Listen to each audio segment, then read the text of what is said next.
하나님과의 변론. 이사야 1장 10절에서 20절을 중심으로 나누겠습니다. 물건이 고장 났거나 혹은 사람의 몸이 병들었을 경우에는 만든 회사에 전화를 하거나 혹은 병원에 찾아가면 얼마든지 고칠 수 있습니다. 하지만 정신적으로 문제가 생겼거나 혹은 도덕적으로 실패했을 때 사람들은 이것을 감추기에 급급하다가 결국 골마 터져서 수습할 수 없게 되는 경우가 많습니다. 예를 들어 어느 아이가 학교 폭력에 시달리거나 혹은 범죄 행위를 했을 경우 부모가 아이에게 충분히 관심을 가진다면 무엇인가 행동이 이상하다는 것을 눈치챌 수 있을 텐데 별 관심 없이 방치하면 나중에 아이는 자살하거나 혹은 더 큰 범죄에 빠지게 되어 돌이킬 수 없는 상황을 맞게 됩니다.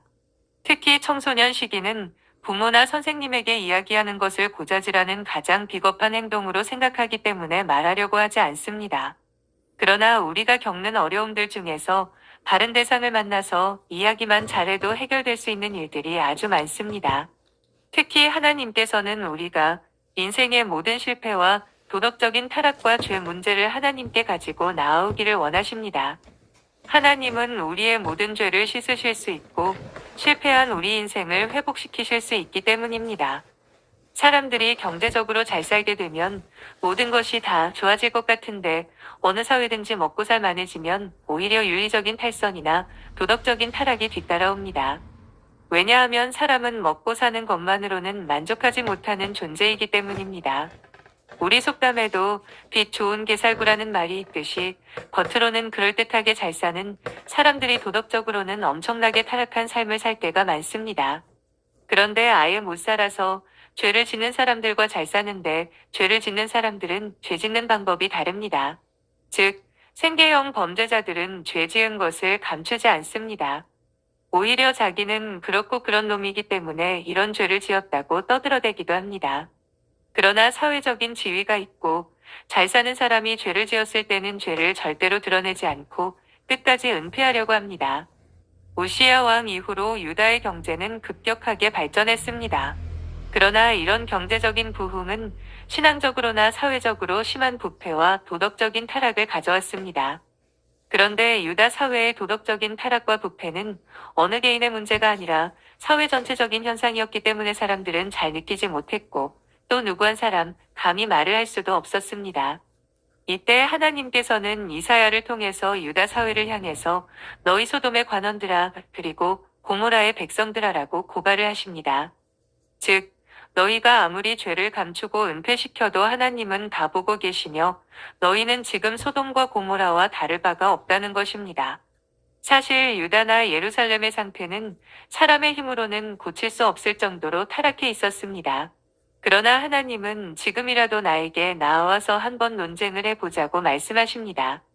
하나님께서는 우리 인생의 문제에 대하여 하나님과 의논하기를 바라십니다. 하나님은 우리 인생의 전문가이시기 때문에 얼마든지 우리 인생을 치료하셔서 새 인생처럼 만들어주십니다. 우리 인생을 보면 마치 새의 날개를 단 것처럼 높이 높이 올라갈 때가 있는가 하면 어떤 때는 마치 날개가 부러진 것처럼 맨바닥을 향해 곤두박질 칠 때도 있습니다. 그러나 그 어느 때든지 우리는 우리 자신의 문제를 하나님 앞에 내어놓고 상담을 받아야 합니다. 그렇지 않으면 어느 순간 우리는 이 세상의 죄에 휩쓸려서 정말 구제가 불가능해 보일 정도로 끔찍한 상태에 빠지게 됩니다. 하나님께서는 유다 백성을 부르시면서 너무나 끔찍한 호칭을 붙이셨습니다. 그것은 유다 백성을 인류 역사상 가장 추악한 범죄자들이었던 소돔과 고모라 백성이라고 부르신 것입니다. 10절입니다. 너희 소돔의 관원들아 여호와의 말씀을 들을지어다. 너희 고모라의 백성아 우리 하나님의 법에 귀를 기울일지어다. 보통 하나님께서 유다의 지도자들이나 백성을 부르실 때는 거룩한 나의 종과 백성이라고 부르십니다. 그러나 이제 하나님께서는 유다 지도자들을 소돔의 지도자들이라고 부르시고 유다의 백성을 고모라의 백성이라고 부르시고 있습니다. 이것은 엄청나게 충격적인 말씀이 아닐 수 없습니다. 이 당시 예루살렘 사람들은 전 세계에서 가장 하나님을 잘 믿는 사람들이었습니다. 또 하나님의 성전은 유다 지도자들이나 백성으로 가득 채워져 있어서 마치 큰 부흥이 일어나고 있는 것 같았습니다. 그러나 사람들은 유다 백성이 드리는 이런 예배에 속을지 몰라도 하나님은 그들의 정확한 상태를 알고 계셨습니다. 소돔의 백성은 성적으로 매우 문란한 사람들이었습니다. 그래서 아브라함 때 조카 롯이 소돔에 살고 있었는데 두 천사가 방문하자 동성연애자들이 성폭행을 하기 위해 몰려들어서 난동을 부렸습니다. 그러니까 소돔은 성적으로 타락할 대로 타락했고 폭행이 난무하며 사람들이 자기 정욕대로 사는 곳이었습니다. 그런데 이 소돔의 관원들은 백성의 이런 생활을 못 본 채하고 자신들도 이런 짓을 할 뿐 아니라 뇌물을 받고 정당하다고 하는 사람들이었습니다. 그러면 도대체 어떻게 해서 유다와 예루살렘 사람들이 하나님의 눈에 소돔과 고모라의 백성처럼 되고 말았을까요? 일단 우리가 인정해야 할 것은 모든 사람의 본성 속에는 소돔과 고모라의 타락한 본성이 들어있다는 것입니다. 즉, 모든 인간의 본능 안에는 누군지 성적으로 타락하고 싶고 술에 취해서 자기 멋대로 행동하고 싶은 충동이 있습니다. 그러나 사람은 맑은 정신으로는 도저히 그런 짓을 할 수 없습니다. 더욱이 하나님을 믿는 사람들은 양심 때문에 그렇게 할 수 없습니다. 그럼에도 불구하고 모든 인간의 내면에는 추악하고 나쁜 본성이나 충동이 있다는 것을 압니다. 다만 사람은 모두 하나님이 주신 양심을 가지고 있고 지각이 있기 때문에 그런 행동을 자제합니다. 그래서 우리는 하나님께 우리의 생각을 정결하게 해주시고 우리의 내면을 깨끗하게 해달라는 기도를 자주 드립니다. 그런데 인간의 마음속에 있는 이 소돔과 고모라의 본성을 끄집어내는 것이 있습니다. 그것은 바로 술입니다. 어떤 사람은 겉으로는 멀쩡한데 술만 들어가면 말과 행동이 거칠어지거나 상상할 수 없을 정도로 방탕한 짓들을 합니다. 그것은 술이 인간을 미치게 만들기 때문입니다. 게다가 사람들은 돈을 많이 가지면 마음이 교만해지고 양심의 눈이 가려져서 남몰래 더러운 행위를 하고 또 그러한 죄가 습관이 되어서 아예 타락한 생활에 빠지기도 합니다. 아무리 유다 백성이고 하나님을 믿는 백성이라고 해도 그들 속에는 소돔과 고모라, 사람들 같은 타락한 본성이 있습니다. 다만 우리가 하나님 앞에 나와서 이런 악한 마음을 회개하고 은혜를 받으면 하나님은 우리에게 새로운 마음을 주십니다. 그런데 어느 순간부터 유다 지도자들이나 유다 백성이 경제적으로 잘 살게 되면서 그들의 생활에서 이런 타락한 본성들이 나타나게 되었습니다. 유다 백성이 가난하고 힘들 때는 하나님 앞에서 감히 이런 죄를 짓는다는 것은 상상도 할 수 없었습니다. 그러나 유다 지도자들이나 백성이 잘 살게 되면서 그들은 정상적인 생활에 만족하지 못하고 어느새 남모르게 죄짓는 생활을 하기 시작했던 것입니다. 그런데 이것이 한두 사람으로 그친 것이 아니라 유다의 많은 지도자와 백성 사이에서 암암리에 퍼지게 되어 유다 사회 전체가 극도로 타락한 곳이 되고 말았습니다. 하나님께서 유다의 지도자들을 소돔의 관원이라 부르고 유다 백성을 고모라의 백성이라 부르시는 것은 다른 사람들은 너희의 죄를 잘 모르더라도 나는 다 알고 있다는 의미가 있는 것입니다. 그리고 지금 유다의 정신적인 상태는 이미 범죄 상태로서 이것은 신앙 상담만으로는 불가능하고 범죄 상담이 필요한 상태라는 의미가 들어 있습니다. 우리는 그리스도인의 신앙 상담과 불신자의 상담 내용이 근본적으로 차이가 있음을 볼 수 있습니다.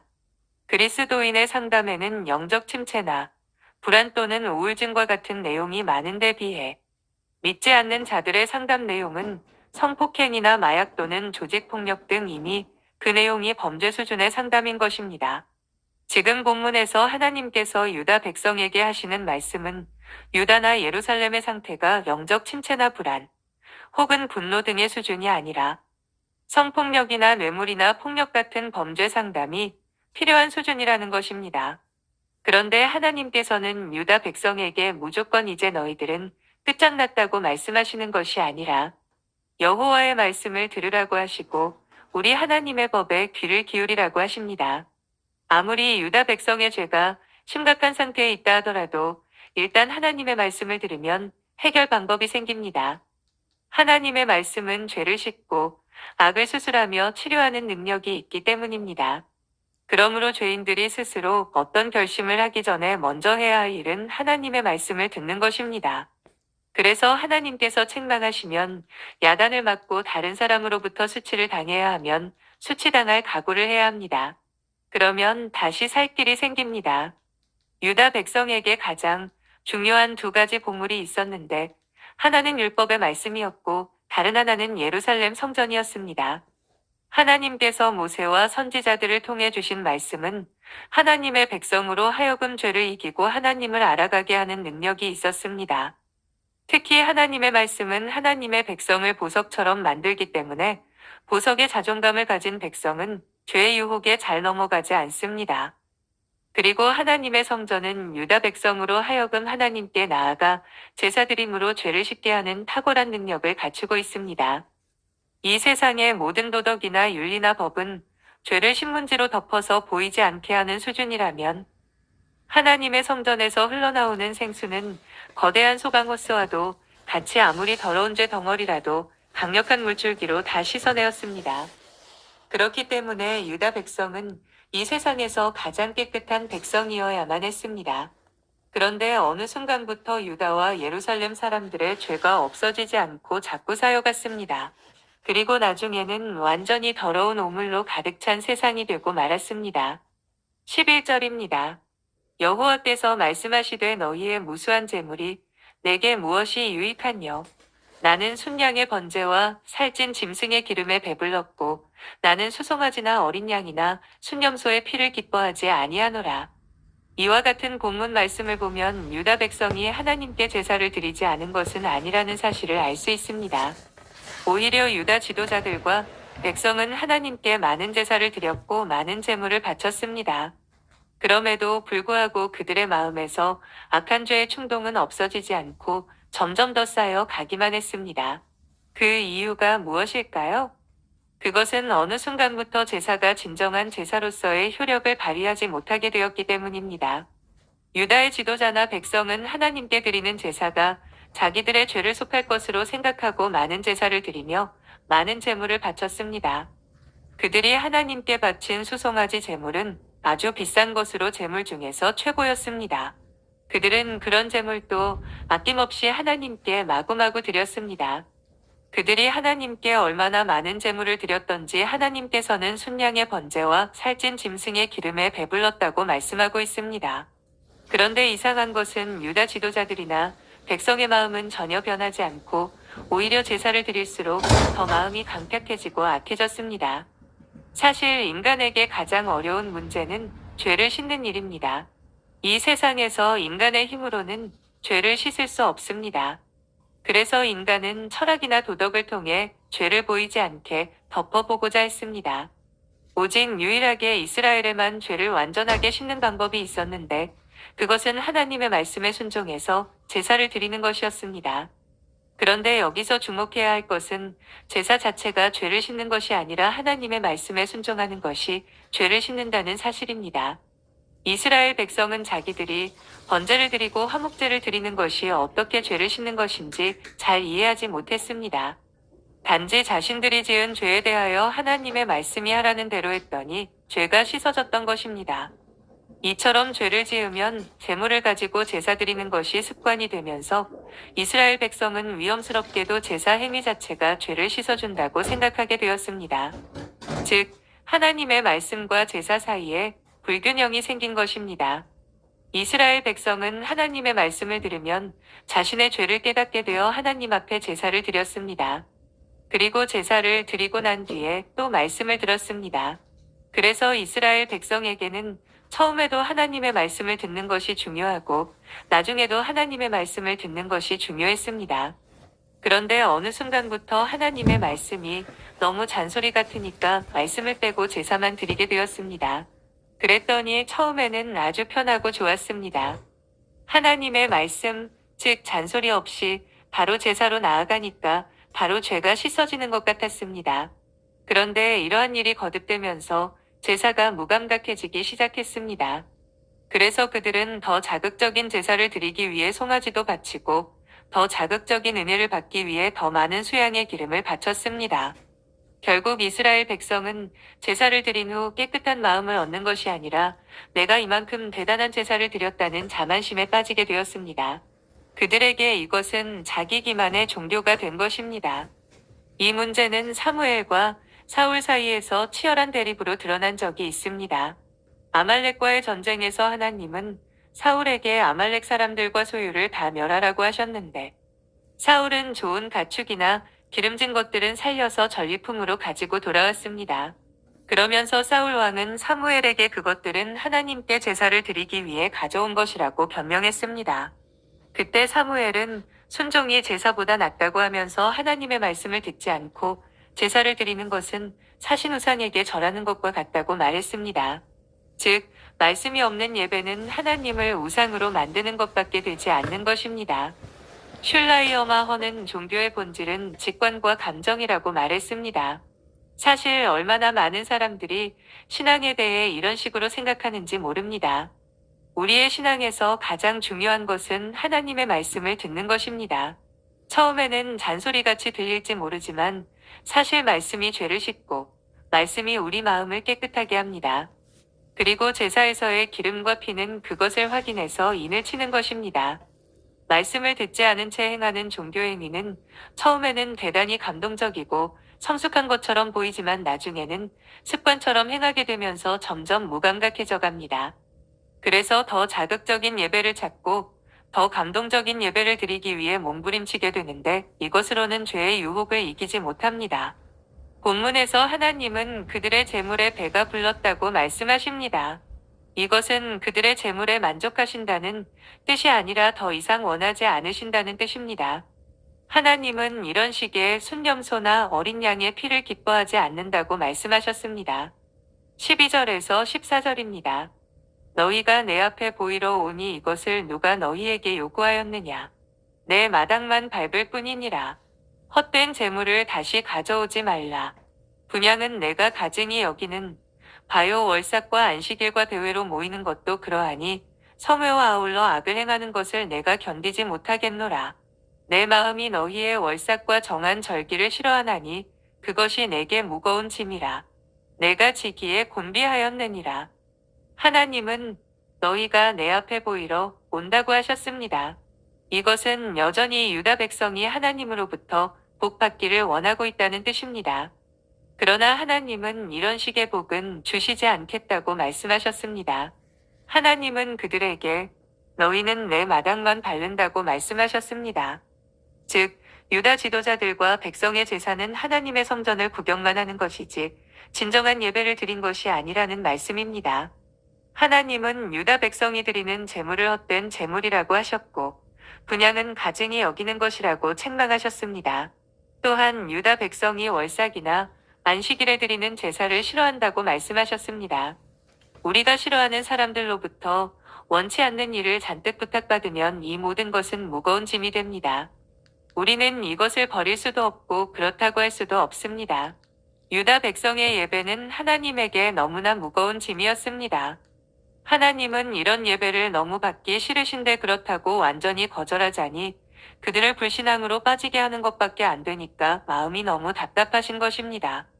여기서 우리는 하나님과 인간 사이에 가장 큰 갈등을 보게 됩니다. 인간들은 하나님께 무조건 제사를 드리고 제물을 바치기만 하면 된다고 생각하는데 하나님은 유다 백성의 생활 속에서 하나님의 말씀이 실천되기를 원하셨던 것입니다. 그래서 하나님은 유다 백성에게 성회와 아울러 악을 행하는 것을 내가 견디지 못하겠다고 말씀하십니다. 즉, 유다 백성은 하나님은 성전에만 계시고 우리가 가져다 드리는 제물로 만족하시라는 것이지만 하나님은 우리 생활 전체를 말씀으로 이끌어 주시고 싶으신 것입니다. 15절입니다. 너희가 손을 펼 때에 내가 내 눈을 너희에게서 가리고 너희가 많이 기도할지라도 내가 듣지 아니하리니 이는 너희의 손에 피가 가득함이라. 유다 백성은 기도하면서 하나님을 향해 손을 펴고 기도했습니다. 그러나 하나님께서는 그들을 보지 않으셨으며 그들이 많은 기도를 드려도 듣지 않으셨습니다. 그 이유가 무엇입니까? 그들의 손에 피가 가득하기 때문입니다. 여기서 피는 그들이 자기 욕심을 위하여 다른 사람을 해친 것을 의미합니다. 물론 다른 사람을 죽게 한 것도 있을 것입니다. 하나님의 백성은 자기 욕심을 위하여 다른 사람의 행복을 빼앗아서는 안 됩니다. 그러나 그들은 죄를 많이 짓고도 예배만 잘 드리면 되는 줄 알았습니다. 그러나 예배와 생활은 별개의 것이 아닙니다. 예배와 생활은 하나로 연결되어 있습니다. 여기서 우리는 하나님의 백성에게 두 가지 문제가 있음을 발견합니다. 첫 번째 문제는 하나님의 백성도 사람이라는 것입니다. 사람이라는 것은 우리에게도 소돔 사람들과 똑같은 악한 본성이 있다는 것입니다. 그래서 우리는 마음은 그렇지 않은데 육신의 정욕에 굴복해서 죄를 지을 때가 많습니다. 처음 죄를 지을 때는 하나님 앞에 잘못했다고 눈물 흘리며 회개합니다. 그러면 하나님은 우리 양심을 깨끗하게 해주십니다. 하지만 이런 일이 반복되다 보면 미안해서 회개마저 하지 못하게 됩니다. 또 신분이나 지위가 올라가면 하나님 앞에서 눈물 흘리면서 회개하는 것이 품위 없게 여겨지기도 합니다. 그래서 하나님 앞에서 울고불고 하기보다는 점잖은 예배로 때우고 맙니다. 그런가 하면 다른 사람의 잘못에 대해서는 엄격하게 지적하면 거룩해 보이는 것으로 생각하는데 이것은 위선입니다. 다윗은 죄를 짓고 난 후 위선적으로 행동하다가 나단 선지자를 통해 하나님의 책망을 받고 얼마나 회개하며 울었던지 침상을 다 적셨다고 했습니다. 우리가 늘 하나님의 말씀을 듣고 있다면 죄를 지어도 마음이 굳어지지 않고 어린아이같이 부드러워서 바로 회개하게 되지만 말씀을 듣지 않으면 마음이 경직되어 형식적인 예배나 회사로 대신하려고 합니다. 이것은 하나님 앞에서 죄를 씻어내지 않고 자꾸 쌓여서 굳어지게 만드는 것입니다. 그러므로 항상 말씀을 듣고 어린아이같이 하나님 앞에 울며 회개하는 것이 잘하는 것입니다. 두 번째 문제는 우리가 하나님의 말씀을 가지고 현실에 뛰어들어 보면 하나님의 말씀이 통하지 않는다는 것입니다. 세상에서는 돈이나 실력을 인정해 줄 뿐 하나님의 말씀과 현실 사이에는 엄청난 간격이 있다는 것을 알게 됩니다. 하지만 우리는 하나님을 버릴 수는 없고 그렇다고 세상에서 망할 수도 없으니까 하나님은 성전에 모셔두고 세상에서는 내 방법이나 내 생각으로 성공하고자 하는 것입니다. 어떻게 보면 이것이 하나님도 살리고 나도 살리는 가장 좋은 방법인 것 같은데 결국 이것은 세상 사람들의 성공과 다를 바가 없습니다. 그렇게 되면 생각하는 것도 세상 사람들과 똑같아지는 것을 보게 됩니다. 이에 대해 하나님께서는 나는 너의 그런 위선적인 예배를 싫어한다고 말씀하십니다. 16, 17절입니다. 너희는 스스로 씻으며 스스로 깨끗하게 하여 내 목전에서 너희 악한 행실을 버리며 행악을 그치고 선행을 배우며 정의를 구하며 학대받는 자를 도와주며 고아를 위하여 신원하며 과부를 위하여 변호하라 하셨느니라. 하나님께서는 유다 백성에게 하나님 앞에서 깨끗해질 수 있도록 악을 버리라고 말씀하십니다. 그리고 선행을 배우며 공의를 구하라고 말씀하십니다. 이것은 하나님께서 유다 백성에게 아예 밑바닥에서부터 다시 시작하라고 말씀하시는 것입니다. 사실 처음에 하나님은 너희가 손을 펼 때에 내가 내 눈을 너희에게서 가리고 너희가 많이 기도할지라도 내가 듣지 아니하겠다고 말씀하셨습니다. 하지만 하나님은 유다 백성에게 이제 모든 것이 다 틀렸고 너희는 망해야 한다고 말씀하지 않으셨습니다. 하나님은 여전히 유다 지도자들과 백성에게 기대를 가지고 계셨습니다. 우리는 그것을 너희는 스스로 씻으며 스스로 깨끗하게 하여 내 목전에서 너희 악한 행실을 버리며 행악을 그치라는 말씀에서 보게 됩니다. 하나님은 유다 백성의 제사도 완전히 버리신 것은 아니었습니다. 하나님은 이제나 저제나 그들이 바른 방법으로 나오기를 기대하셨던 것입니다. 이제 하나님은 더 이상 참지 못하시고 우리 한번 변론해 보자고 말씀하십니다. 18절입니다. 여호와께서 말씀하시되 오라 우리가 서로 변론하자. 너희의 죄가 주홍 같을지라도 눈과 같이 희어질 것이요 진홍같이 붉을지라도 양털같이 희게 되리라. 여기서 변론이라는 것은 하나님께서 유다 백성과 무엇이 옳고 그른지를 따져본다는 의미가 아닙니다. 여기서의 변론은 법적인 변론입니다. 법정에서는 재판장 앞에서 검사가 피고인이 지은 죄를 고발하면 변호인은 피고인 입장에 서서 피고인을 대변하게 됩니다. 그러므로 법정에서 하는 변론은 그냥 믿져야 본전인 것처럼 해보는 것이 아닙니다. 타당한 이유를 가지고 변론하지 못하면 죄를 그대로 인정할 수밖에 없는 심각한 변론인 것입니다. 어떤 피고인은 변론에 실패하여 사형 판결을 받기도 하고 어떤 피고인은 변호사가 변론을 잘하여 무죄 판결을 받기도 합니다. 그러면 하나님께서는 유다의 지도자들이나 백성에게 무엇을 가지고 변론하라고 하시는 것일까요? 유다의 지도자들이나 백성은 지금 하나님 앞에서 자기들이 죄가 없다고 아무리 변명해봐야 소용이 없습니다. 왜냐하면 하나님께서는 유다 지도자들의 모든 죄를 알고 계시며 백성의 모든 불의에 대한 증거를 다 가지고 계시기 때문입니다. 이때 유다 지도자들이나 백성이 하나님의 마음을 움직여서 무죄 판결을 받을 수 있는 변론에는 무엇이 있을까요? 그것은 오직 하나밖에 없습니다. 즉, 우리가 하나님이 주신 복을 받고 마음이 교만해지고 욕심에 미쳐서 죄를 지었다고 시인하는 것입니다. 또한 우리 마음이 너무 악해져서 하나님이 주신 가난이나 보잘것없는 것에는 만족하지 못하고 성공하고 싶은 욕심 때문에 하나님의 말씀을 싫어했다고 고백하는 것입니다. 그리고 지금 우리는 하나님의 마음을 아프게 한 것으로 마음이 비참하고 고통스러우며 하나님의 은혜를 받기를 원한다고 고백하는 것입니다. 하나님이 다시 한번 기회를 주시면 우리는 다시 시작하고 싶다고 말씀드리는 것입니다. 우리가 앞으로 넘어지지 않는다는 보장이 없고 우리가 끝까지 하나님의 말씀대로 살지 못하겠지만 하나님께서 불쌍히 여겨달라고 부탁하는 것입니다. 만일 우리가 악한 방법으로 부자가 된 것이 있으면 그 부분을 포기하겠으며 내가 기억하는 대로 다른 사람에게 손에 입힌 것들을 갚겠다고 말씀드리는 것입니다. 그리고 하나님이 기뻐하지 않는 사람과의 만남을 끊겠으며 하나님이 싫어하는 거래를 중단하겠다고 말씀드리는 것입니다. 그리고 내가 알고 있는 가난한 자나 어려운 자에게 도움을 베풀겠다고 말씀드리고 그렇게 행하는 것입니다. 이것이 결국 우리의 모든 죄를 씻음받는 비결이고 우리가 사는 길입니다. 우리가 하나님 앞에 겸비해져서 솔직하고 정직하게 말하며 다른 사람에 대한 욕심을 버리고 어려운 자를 돕기 시작할 때 성전에서 생수가 나오기 시작합니다. 그렇게 되면 우리는 지금 가지고 있는 지위나 재물을 빼앗기지 않고도 얼마든지 하나님의 복을 받을 수 있습니다. 하나님은 이렇게 하나님 앞에 나아오는 죄인을 더 사랑하십니다. 하나님께서는 유다 백성에게 그들이 하나님께 나와서 변론하기만 하면 주홍 같은 죄를 눈같이 희게 해주겠다고 말씀하셨습니다. 그리고 진홍같이 붉은 죄도 양털같이 희게 해주겠다고 말씀하셨습니다. 이 당시 염료로 물들인 것 중에 가장 진한 색이 주홍이었던 것 같습니다. 이사야는 이것을 유다의 죄의 색으로 생각합니다.